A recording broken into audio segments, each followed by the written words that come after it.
Today we're going to talk about generating leads in a local business. So as opposed to a business or service that works on the internet where you're reaching out to a lot of people, this is specifically for your hometown local business. So I don't have my notes in front of me, but we had somebody write in and ask about starting a local mobile welding business, and did I have any suggestions for essentially generating leads, how to get the word out there. And I'm going to say yes, a couple different ideas, one being social media. We're going to talk about the other after we discuss social media, and maybe we'll eventually go down and do a video, a much deeper dive on a lot of social media tactics. But as much as a lot of people don't want to use social media for a local business, it has some very, very powerful benefits. One being is it kind of lets the consumer get to know you a little bit ahead of time so they can shop on your social media page or your website. We've talked previously about having a website being important as well. They kind of get to know you before asking you to do the job. And the more that that's in front of their face, they oftentimes say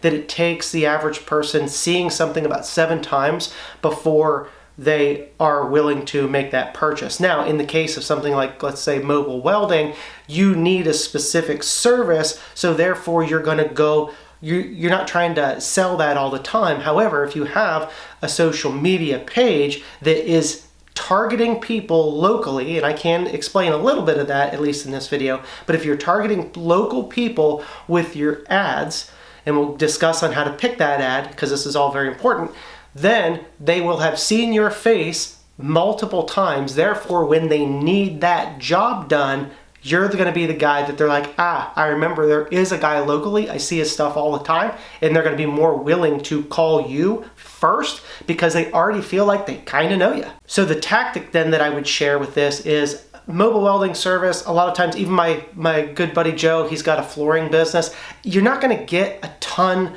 of likes and comments and followers on that sort of a business. It's not kitschy cool, you know what I mean? Now you could show some really cool welds and whatnot, but specifically, yes, I would make frequent, I suppose, not necessarily every day. It's not like you're trying to be in everybody's face, but you would just make posts. After you've done social media for a while, then what's probably going to happen is you're going to have one post that just seems to go really well. Like you did something really well, like a video reel showing you working on a big piece of equipment, making a really nice weld, something really cool, like you kind of got artistic with it, have a little bit of fun. Actually go watch some other people on TikTok or Instagram Reels. Those little short reels are really powerful. Once you start getting kind of good at that, not only are other people around the world watching, not that that matters for your local business, but why that's important is you're going to figure out what resonates with other people. So if you have this huge control group of people essentially worldwide watching this video, when one goes really well and it kicks off and you're like, man, I got a lot of views on this, there's something about that video that's working. I would pull that video specifically and I would use that as a targeted ad in your area. So Facebook specifically, if you run ads on Facebook, once you get into setting up your ads account, you can run that as an ad. You don't specifically have to just be like, hey, this is John's Mobile Welding, and if you need, it's like that doesn't resonate with people, and you can do that too, but what they're gonna watch is this reel, and then it's targeted locally, and then it's, here it is, John's Mobile Welding Service, and it's in this location. You say where it's at, and they're gonna be like, oh, this isn't just randomly in the United States. This is here in town. But you can run that as a targeted ad, and when you do that targeting ad, what you can do is you can decide if it's going to males or females predominantly, and a little bit older guys that are running businesses, equipment operators, that kind of stuff.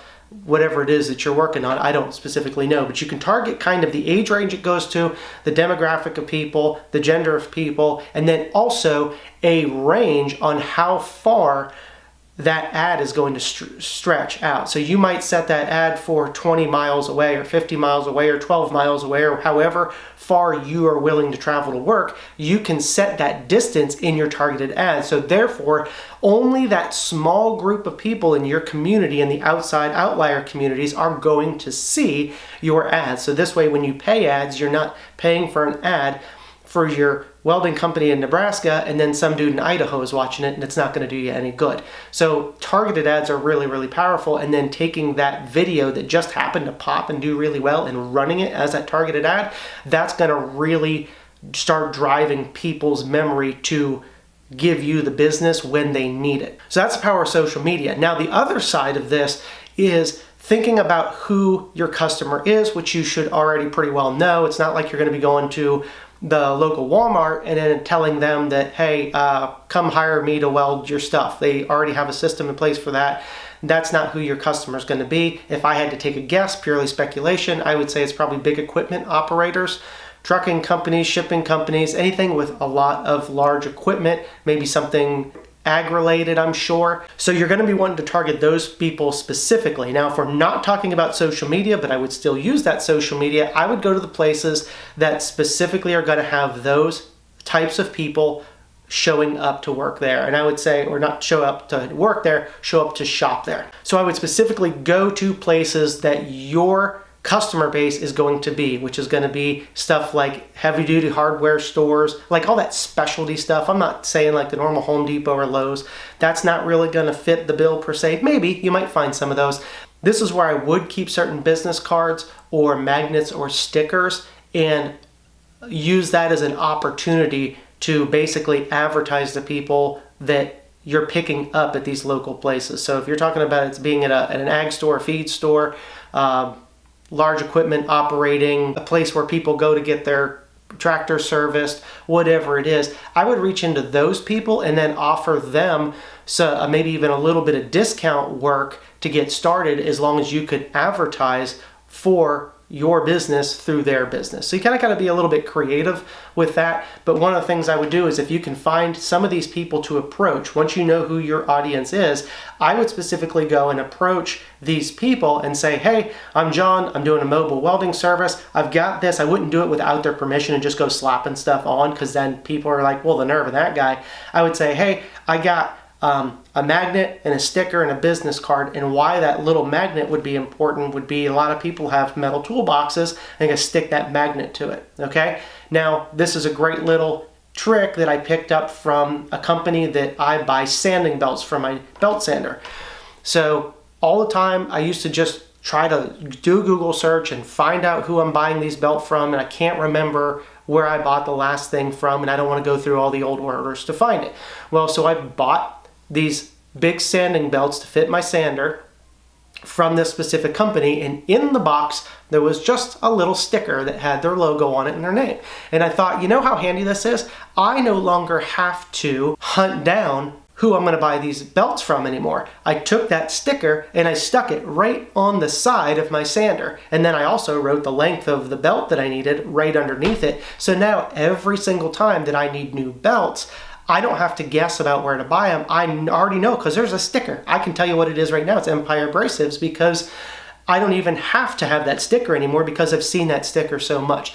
Therefore, if you get to where somebody will let you put a sticker on the back of their trailer where they're loading and unloading, or a magnet on the side of their machine, and say, hey, if you ever need anything in the future, it's just a little sticker. It's just little. Can I stick this right here? If you ever need the service again, you just text or call that number and we're in business. And most people are going to say yes, because now you're going to save me time. I don't have to go hunting down somebody to use for this service. So you're going to get leads that way. So that's the in-person, face-to-face, shaking hands. You're going to want to make sure that you're dressed fairly nice. Obviously, you want to dress for the job. You know, I wouldn't be showing up in a suit and tie for that, because they're gonna be like, this dude doesn't know how to weld. But you don't want to be showing up in a torn, stained wife beater either. Show up looking professional, but in the working class, okay? And then shake hands, introduce yourself, say, you probably don't have anything for services right now. Say, but here's a sticker, here's a magnet. Would you mind if we put this on? Especially a magnet isn't gonna, it's not as off-putting as maybe saying somebody put a sticker that now it's stuck there. Now, big piece of machinery or a toolbox, a lot of times they're probably not going to care. But if you have a magnet, then you say, can I offer you this? And you're sitting there talking to them, you stick it to their toolbox right there and be like, you can move it anywhere you want. But now chances are they'll probably leave it there. Unless they really don't like you for whatever reason, you leave, then they'll probably just peel it off and throw it away. And it's going to happen. But more times than not, if you hand somebody a sticker, they'll say sure, they'll throw it in the truck, and then they'll probably never do anything with it. But see if they'll give you permission to apply it yourself. and just say, do you have you'll come up with a system on how that works. But that's how you're going to be creative in generating leads locally, both face-to-face and with social media. So that's the show today. I hope you gained some value out of it. If you did, feel free to share the show to somebody else that may also get value from it, and we'll catch you on the next one.